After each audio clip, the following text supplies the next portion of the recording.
in. It's going to blast out to everybody that's No, I'm subscribed and talking about notified. spotlighting you and I. Oh no, I have us as side by side, so Okay. we can kind of hang out and see if anybody's going to kind of populate here. But I'm just going to kind of go. And welcome back to Networking with Nathaniel. This is episode 35. I have the pleasure of being here with one of the founding members, so to speak, of Sub 2. He's been in Sub 2 since July of 2020, like kind of top 40, top 50 initial members, Gary Chefetz.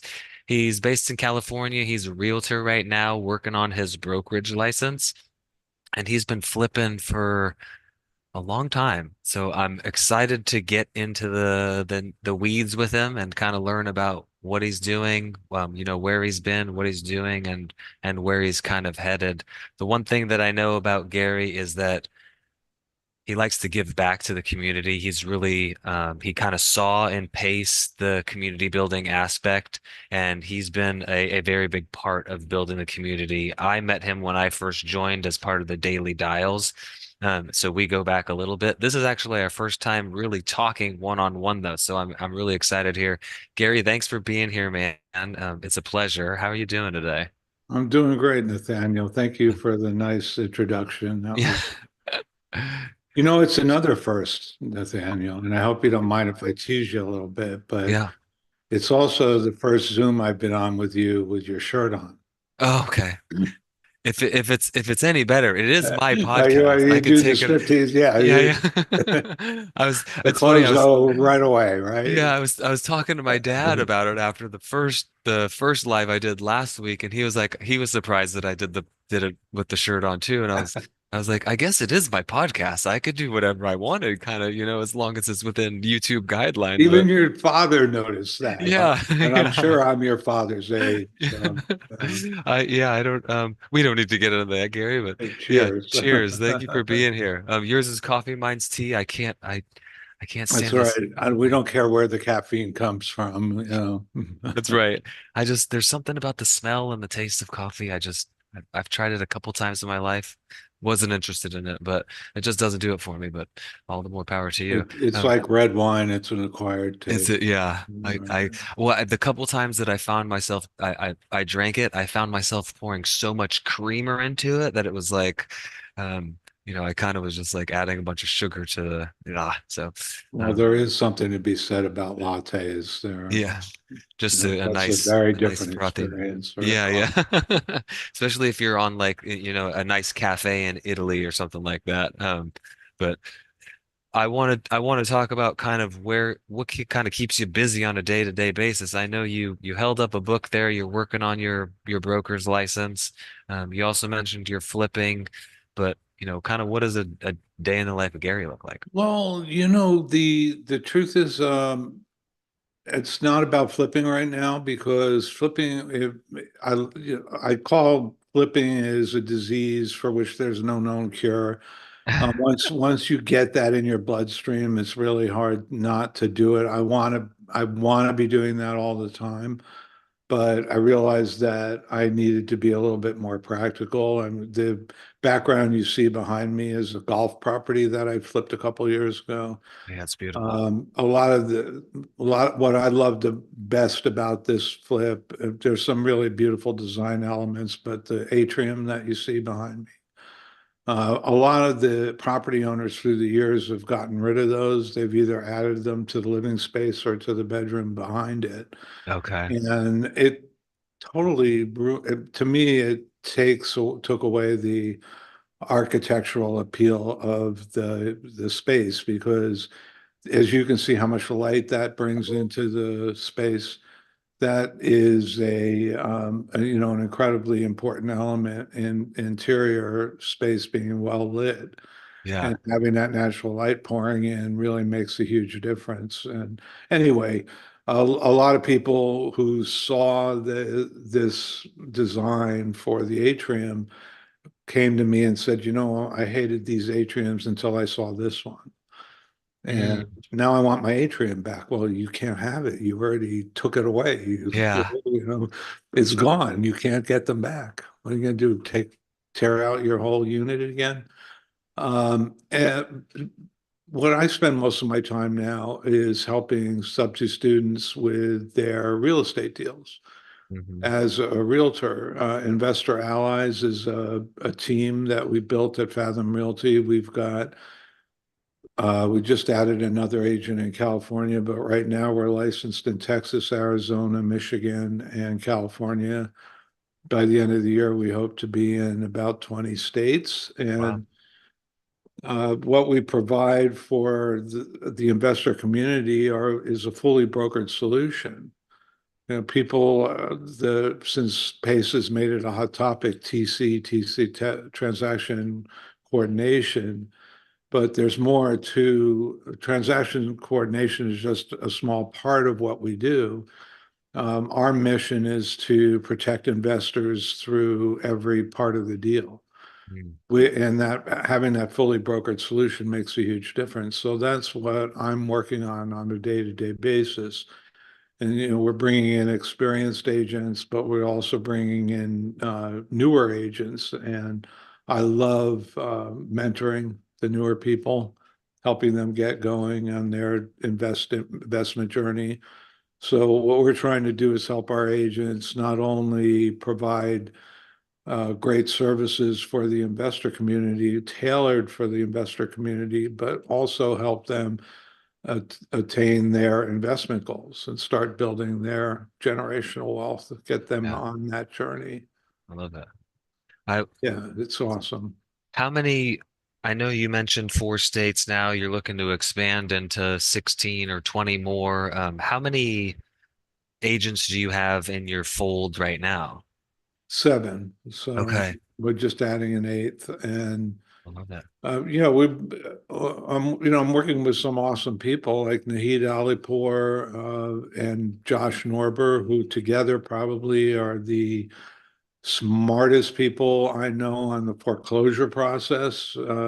Between them, they have like 30, 40 years of experience in the foreclosure space. Quan Zhou, who is a powerhouse agent, and he's up in Northern California. And Okay. some other younger people involved, like Nayeli Serna, and she's not afraid to go out and door knock and work on foreclosures. Yeah. Newly minted licensee Sonny McEwen. Some people know Sonny. He's been in the mentorship since the fall of 2020. We've been battle buddies for 3.5 years. Can you believe? Wow. Yeah. He and one other fellow, 3.5 years, 5 days a week. We start our day talking to each other, making sure that we're all on task. That's amazing. That's pretty amazing. Yeah. Yeah, I know just to I've say met that the on like, mentorship hasn't changed my life, it's recast it in a whole new yeah. way. I mean, Yeah. almost all the people I deal with on a daily basis, it's come from the mentorship or 1 or 2 degrees of separation. Mm. Yeah. It seems like it's a testament, we were talking before we started going live just a little bit to, you saw something in Pace as he had this vision for what the community could become. And then you also attached yourself to that vision. You kind of aligned yourself with it. And, I know you from the Daily Dial. You mentioned it's kind of just like part of your routine at this point. So you're in there and you're not just in there hanging out, even though it might actually be what you're doing, but uh, I see your name popping up in the chat. You're in there making comments, trying to help people, trying to build that community more. That's how we kind of connected originally. I was like, man, I see you commenting all the time. You make these really prudent comments and really insightful comments, and I just wanted to reach out to you. So I wanted to just mention that the community is built because of people like you. I hope that I'm, helping to increase that as well, to at least a certain extent. But I wanted to back up to you called it a fully brokeraged experience, and you touched on the TC aspect of it. What does the rest of the fully brokerage experience kind of entail? Well, we're able to, when we do contracts for wholesalers and for creative deals, we do them on state-approved contracts, Okay. state-approved forms. All we use all wherever possible state-approved stuff. We are brokered. So Fathom Realty is the brokerage platform that we operate on.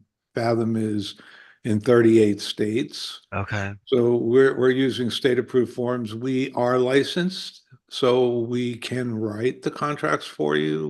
We can help you advise on that.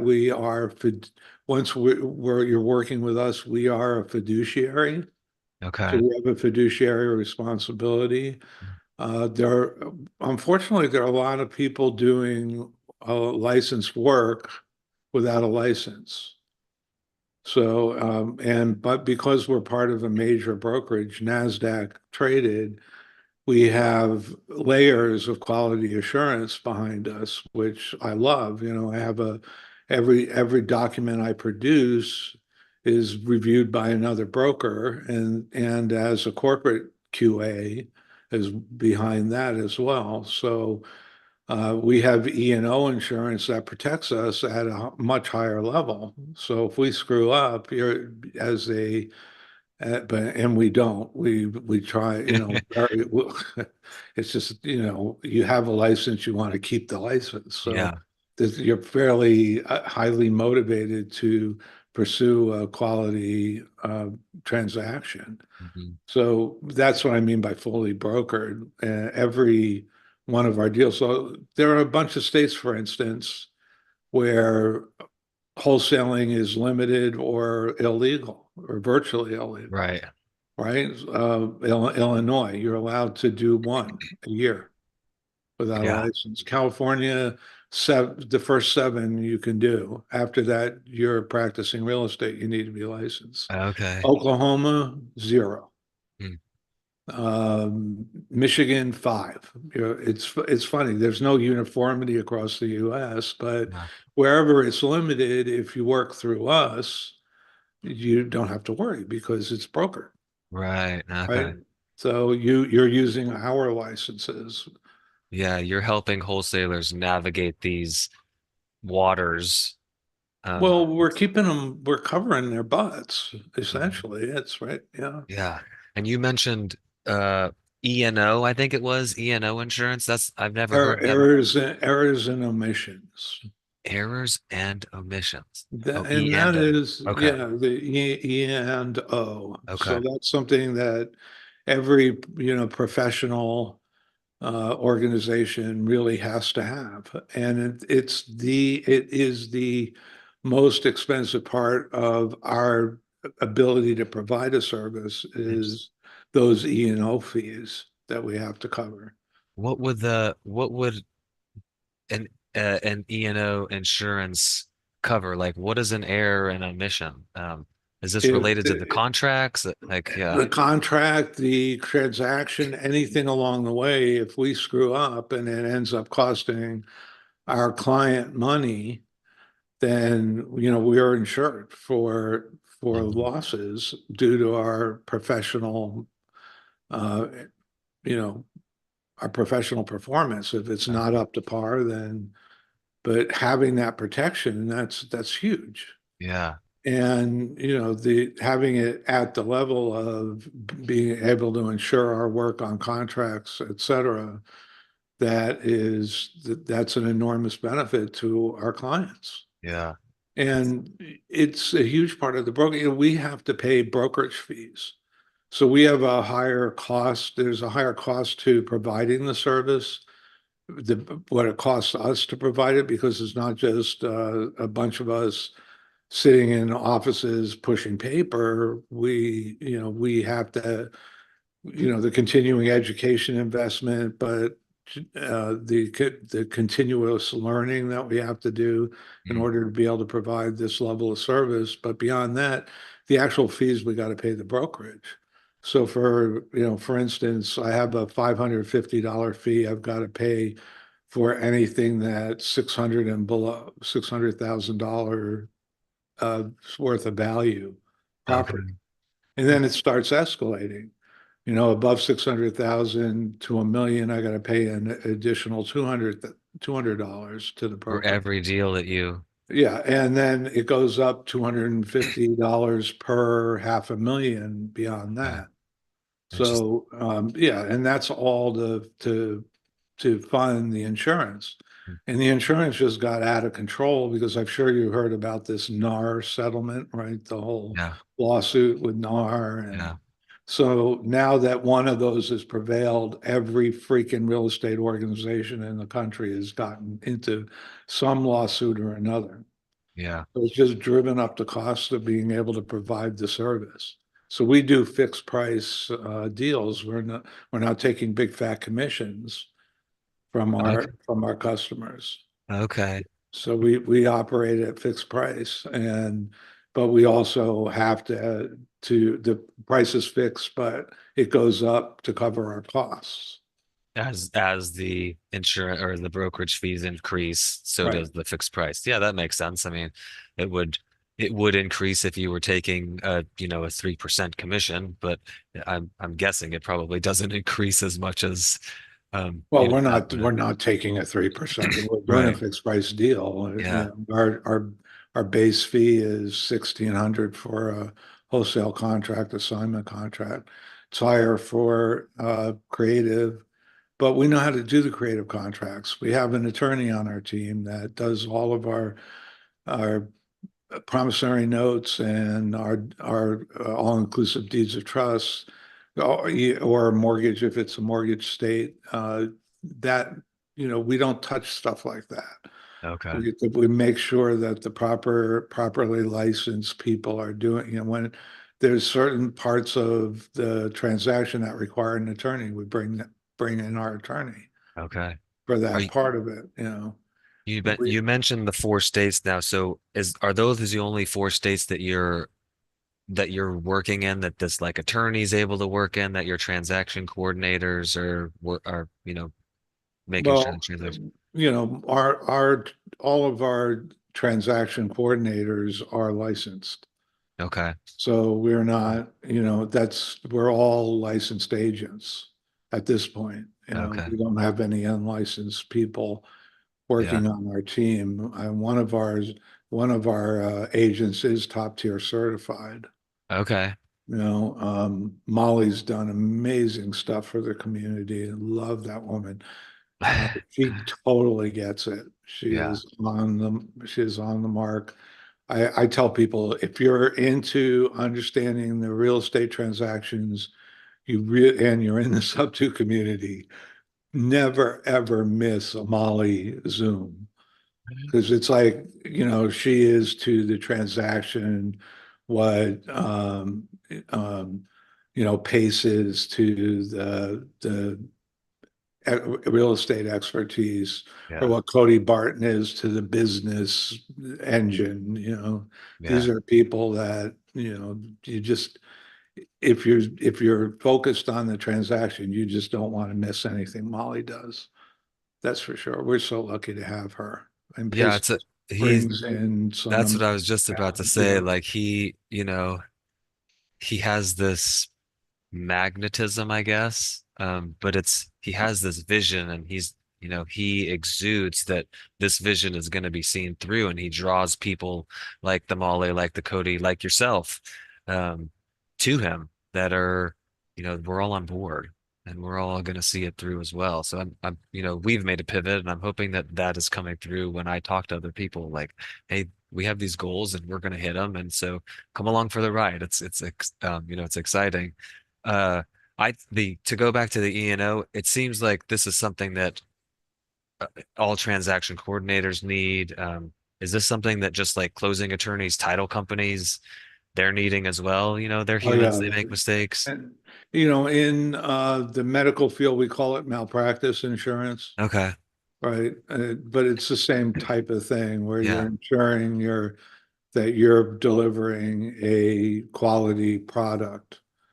And if somebody who wants to go do surgery without having a medical degree and the proper certifications, they can't get malpractice insurance, Right. right? Yeah. So the same thing applies to the E&O. Right. Um, This as type of the type of E&O coverage we have, you can't get unless you have a broker structure, okay, a broker as you're structure. as you're looking to expand into these other states, I'm gonna make an assumption that you're looking for other realtors, other like-minded people that want to have, this servitude mindset that you're going to serve the transaction from kind of start to close. What are you looking for? Assuming that that's correct, what are you looking for in these individuals that you're going to bring onto the fold and help you expand in half the country? Well, thank you for that question. That's a really great question. And as we bring more people onto the team, we learn more from each other. So the vision keeps evolving, but we're trying very hard to focus on recruiting people from the sub two community. Okay. I mean, it's obvious why, because we get it, right? It just anybody who's been in the community for a while, I mean, that to us is going to make the best teammate for us because of all of the benefits they've had from learning being part of the sub two community. Right. So the other thing is, every time, what we've done this year and towards the end, we just started the fourth quarter of last year, this process. But you think about it, every time you add a state, you need to map the document requirements. Hmm. Got to look at the state documents and say, okay, what does the state have and what's missing, especially for a sub two transaction. Yeah. We do sub twos and hybrids. Uh, we're really lucky to have, I think I'm lucky to have started with California because California actually has state contracts recognize sub two transactions. Okay. We have a pretty much a form for everything. So what I did originally in the last couple of years is map and template these transactions and all the documents and processes required to do them. So when we add a state now, we have to vet all of the contract documents. So we build maps, transaction maps, Okay. and templates with all the documents and then identify the deficiencies and figure out how are we going to cover that deficiency. So now we obviously have benefited greatly from the sub two community with Pace, with the foundational work that Pace has done with Sean St. Clair and Andy Fowler and and one of the things I do is I try to be a junkie for the In Rem podcast and the collective that Sean and Andy run. Okay. So I'm constantly want to hear what Scott Horn, what Larry Marsh, what Alan Seshker and all those Tipton and all these people that Sean and Andy bring in to just talk transaction and real estate transfers, and we benefit from that. But we still have to, as we go from into a new state, we have to map the whole thing. So it takes some time, and we have to supplement. And we have a transaction system, a professional transaction system. We've implemented a broker system, broker version of the most common agent system used to generate the contracts. So we have to acquire all the assets and set up the whole process for every state. So that Okay. takes some time. Yeah. There's definitely a time-consuming process. So we've got that done for Michigan, Texas, Arizona, and California. And it's kind of eye-opening because we also have to learn the rules in the state. Hmm. And, it would really surprise me how similar Arizona and California are Oh, yeah, in the I process. wouldn't thought so. Texas is a little different. Michigan, Texas actually is a state where the state itself provides the contract forms. In Okay. California, it's the California Association of Realtors. Yeah. In Michigan, it's decentralized. It's more organ. There's the state organization doesn't provide them, but it's more localized. Okay. Goes as a decentralized thing. And then when you start looking at attorney states, the realtor forms tend to be a little more scarce, a little more rudimentary. So it's quite a learning experience going through Yeah. this. So Because each state has their own thing, and it sounds like even within the state there are, like Michigan, for example, there are right. differentiating things. That's pretty interesting. We do have a question in the chat. I want to make sure. I don't know if Jose's still here, but if you find value, Gary, in somebody that's considering to join Sub 2 and also be getting their real estate license, I'm not exactly sure. What is it? I can't see the Let's chat. if Jose, if you're still here, if you would kind of clarify, are you looking to work with Gary after you get your real estate license? Because Well, I think that Gary would probably say, yeah, let me kind of rephrase the question, and then maybe Jose can give a little clarification. Somebody that hasn't joined Sub 2 yet, maybe doesn't have a deal under their belt yet, maybe is pursuing their real estate license. How do they provide value to somebody given those situations? how do they provide value? Well, by getting a real estate license, you hope that you're going to take that really seriously and provide real estate services to people. Mhm. I think the reason why Sub 2 is so great is that we learn how to be investors, so we understand what investors need from a service perspective. And that's why I prefer to, recruit my team from the Sub 2 community because they get it. Yeah. They're, not, they've demonstrated an interest in the investor area, and it's different than retail real estate. The investors are not, they're trying to avoid paying commissions every step of the way. So, right? I mean, that's like one of the goals. Get rid of Yeah. Cut them out as much as I can. am I going to start repeating, some of the negative statements about realtors and, Yeah. uh, Y'all can get a bad rap from investors, that's for sure.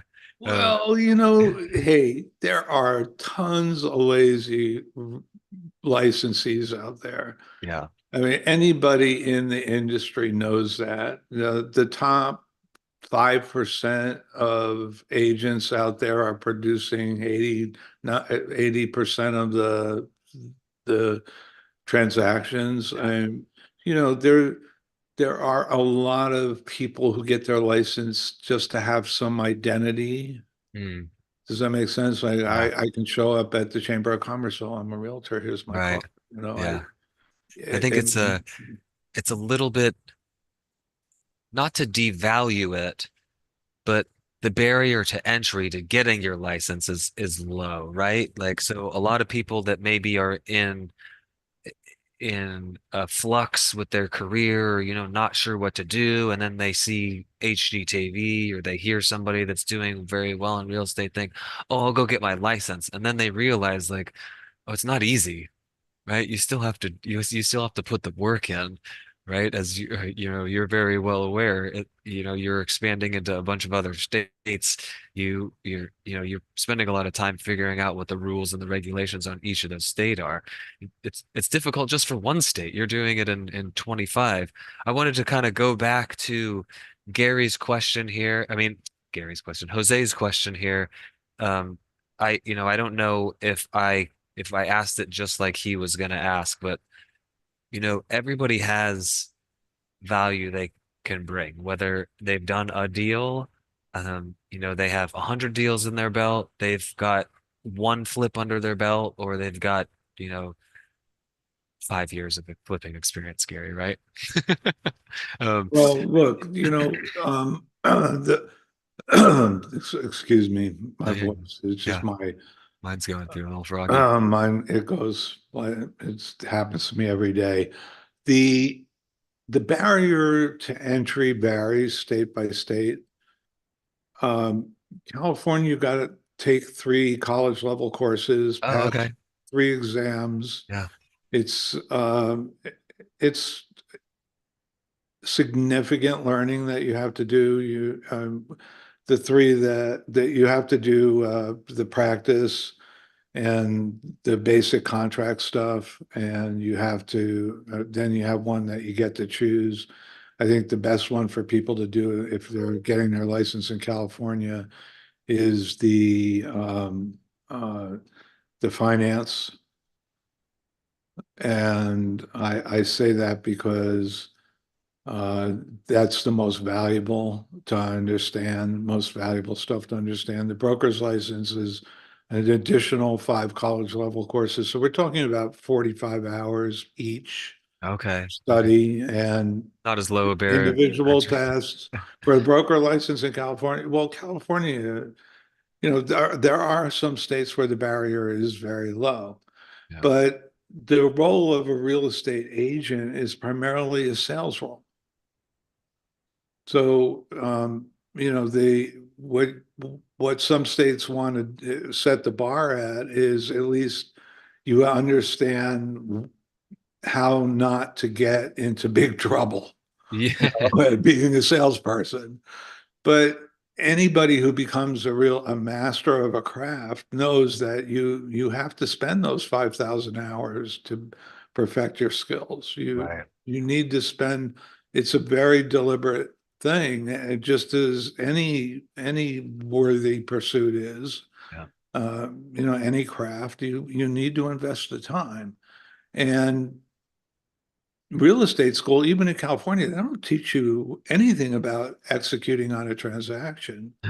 And there are many, real estate agencies that were happy to welcome you into just doing the sales role. Mhm. So if that's what you're looking for and you're a great salesperson, you have great selling skills, you love working with people, yeah, you can do really well. And so finding the right team and the right agency is really critical for you because you probably don't ever want to look at these forms, these contracts, ever learn any. And there are plenty of real estate agents that have no clue. One of my partners, in fact, and I won't say which one, had never touched the actual contracts Uh-huh. because they were a member of a team and everything that was all handled for you. Yeah, just bring in the deals and we'll do the rest. Mhm. But then they also give up a big part of their commission, Okay. right? Because it's a team structure. They're supporting that. So there are people dedicated to doing the contracts, managing the transactions. So you can literally never learn any of that. I would I would imagine this kind of being a case by case basis. But if somebody was just getting their license and they're gonna go look for a brokerage and maybe they're gonna vet, I don't know, 3 to 5 or whatever the number is, are there some kind of key things that they should be looking for? And why I said it's case by case basis. Some people might want to do the sales. Some people might want to just be the transaction person, right? But are there things in a brokerage that you know, stay away from that one. Or, hey, this is a great thing. These are great assets to have. I think it's going to just vary from person to person. You have to find the right place for you. So like coming out of college with an engineering degree or you get your you come out of medical school. Where's the best place for you to work? Are you going to be in private practice? Are you going to be a hospitalist? Are you going to be an ER doc? You have to find your space. And the same thing in real estate. You get your agent license. Are you going to be focused on family and friends? That's how some agents operate. Are you Mhm. going to farm your community, become the local expert, or are you going to? In my case, I said I want to work with my sub twos brothers and sisters and really try to provide value for them because I just love this community so much. Yeah. And that's like most of my friends now come from that community. Yeah. People I talk to all the time, that I interact with all the time, it's 80, 90%. It's crazy, right? Yeah. Except for family. Right. So I said, like, if I'm going to do this, I really want to keep working with these awesome people that I get to interact with all the time. Yeah. I want to bring value to them. So you have to, I can't give you a simple answer to that. What's in your heart? What drives you to perform in your chosen market? Yeah. That's kind of what I was figuring the answer was going to be. I was hoping maybe there was some, hey, these are the things you should be looking for at the very least. And then it comes down to the connection, right? Like, we're going through the hiring process right now, and the first step, the very first interview was almost nothing about the resume. We just wanted to kind of talk to the person and see if there's some sort of connection. What are your goals? What are you looking to accomplish? You know, how can what we're doing help serve what you're trying to do? Things like that. And then, okay, we had a connection with this person. Now we bring them on to the second interview. So I would imagine it's a lot of that. Like, are the people that you're going to be working under, like, I don't have a better word for it, like jerks, right? Or maybe that's good for you. Maybe you need a jerk that's going to ride you and say, get on the phone and make those calls. You didn't send out your mailers today. Um, yeah. Oh, have a good nap, kiddo, or have a good quiet time, buddy. Got Yeah. a little one, got a little Yeah. one there. Yeah. The So hard. what are you interviewing for? I'll turn the tables on you. Yeah. Thank you, Gary. Yeah. We're hiring an operations manager right now. We're in the second round of interviews. So this is going to be it. We're doing Wholesaling actually business? we're going to be nationwide buyers. So, we're buying creative deals from wholesalers pretty nationwide. We're going to forego a couple states. California is one of them. Just this the Stay kind of away from California. I love when yeah. Dave says that. It's more for us. Yeah, that's fine. Yeah, It's more that's for good us. for It's you more guys. for Yeah. us. Yeah, right. I'm originally from California too. I'm from Southern California, so it pains me a little bit to say that, but the kind of landlord laws in some of those states on the West Coast So just you're aren't as. building a buy and hold business? Yes, we are. Yeah. Okay, cool. So as a matter of fact, as soon as we get done here, I'm jumping on an interview. We have a second round interview with somebody that looks really promising. We had a good connection with, but you know.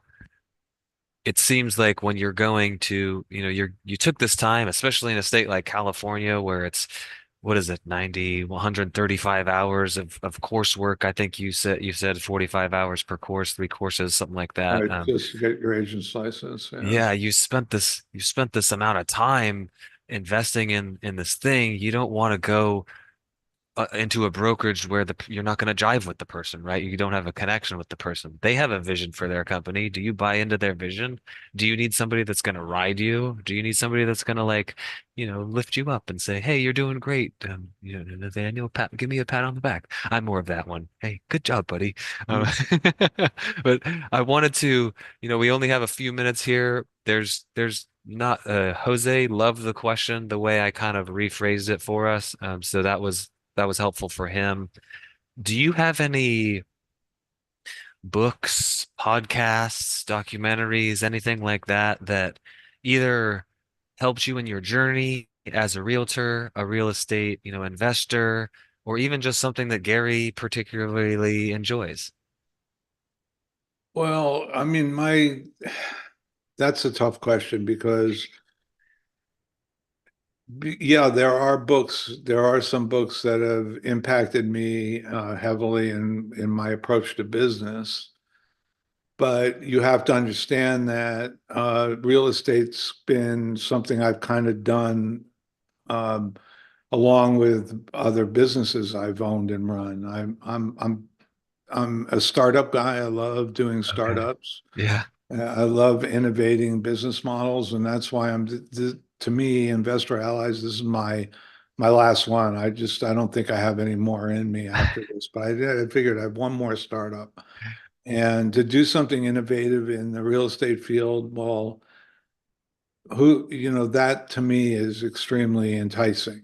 Mm, So like, I wonder if we could do this. So I have a good proof, strong proof of concept I did first for over a year to establish, yeah, the business model works. It's different than the business models out there, and it's worth pursuing. I didn't want to drag anybody else into this unless I knew it could be done. So back to the books. I mean, the books that have impressed me are pretty much general business books. okay. A little known fact, I've written more than 20 books. Yeah, and they're tech. I mean, I had a big tech career. Okay. So,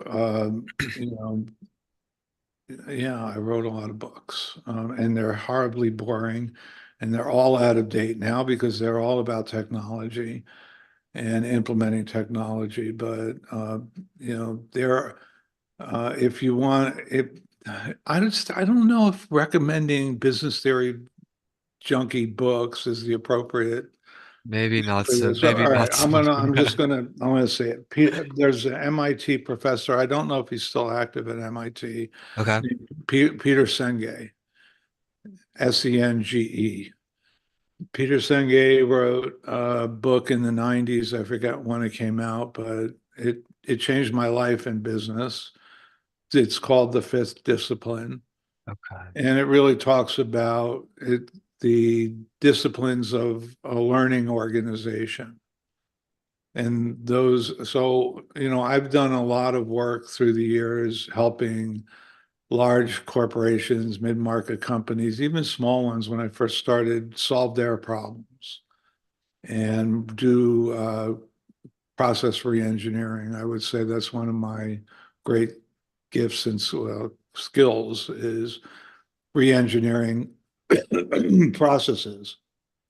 And I being like known as, and I always say, I put them in air quotes, the world's top expert on a specific Microsoft technology, that gave me entree to do the work that I love to do.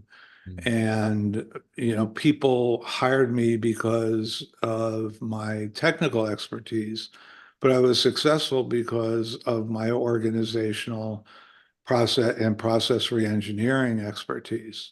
okay. People saw the technology as the path to uh, the path to achieving their goals.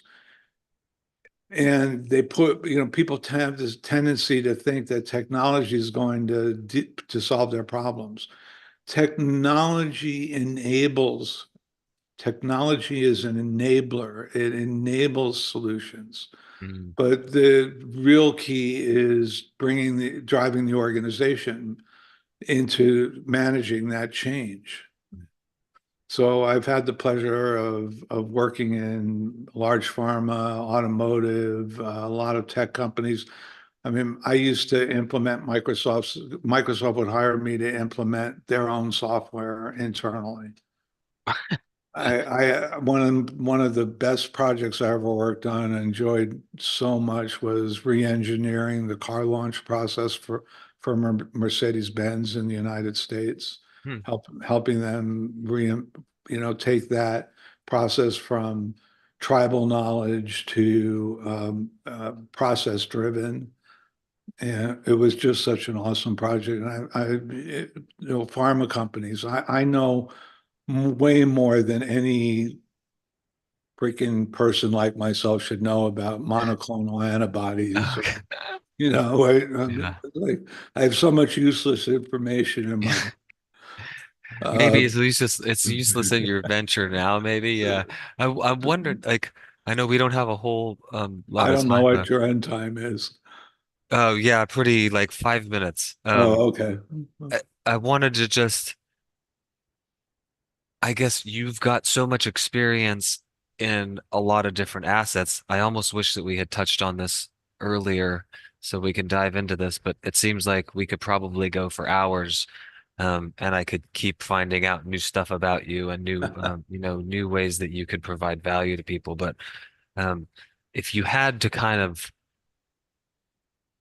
in 2 minutes or less, tell people like some sort of inspiration, like how, getting started, you're just getting started, because that's a lot of what these people that are going to be listening, they're just getting started in real estate, they're just getting started as a realtor, or like, you're saying they're just getting started as a business owner in general.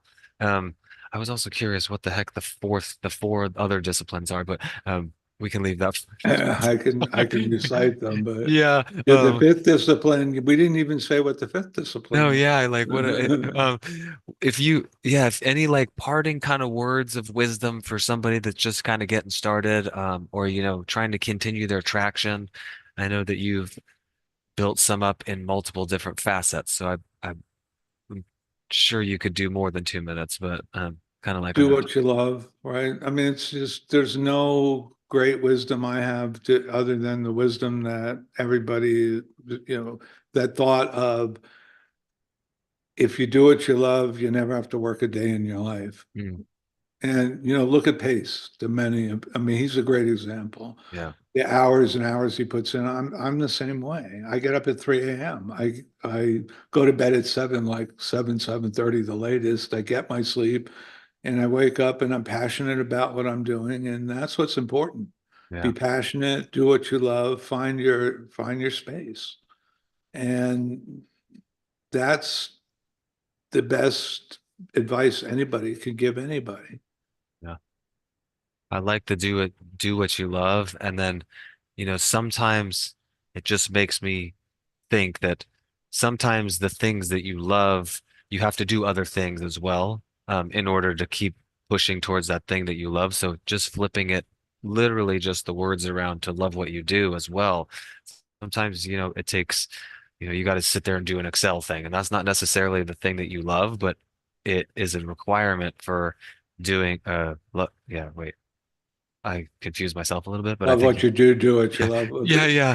Look, Until if you're you're able to if bring you're on a Gary, right, where that's gonna be able to take those things over, you gotta love doing the other things as well. But yeah, sorry, I cut you off. Well, yeah, there are tasks Yeah, along the way that aren't your favorite, but they're right. part of something bigger that you're trying to achieve, and stay focused on that larger vision. And the tasks that aren't your favorites, who cares? Yeah, They got to be done, especially if you're in a startup. If you're a startup business, you have to wear a lot of hats. As the business grows, the responsibilities become more specialized, mm, so you can stay more focused. yeah, But to me, in the startup, which is, I look back, I am, it's really the startup that part that I love the best about the businesses I built.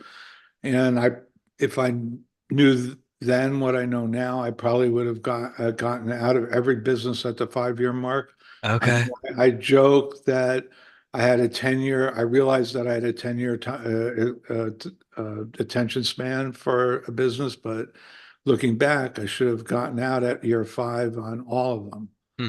and Interesting. instead of running them as long as I did, because I didn't realize how much the startup phase was really my favorite part. I liked the bootstrapping. I liked the fact that I had to, stay up hours to figure things out, so that when when the team came in the morning, that there'd be no obstacles in their way. When you run a business or you own a business, your job is to get the obstacles out of the way of everybody who works with you.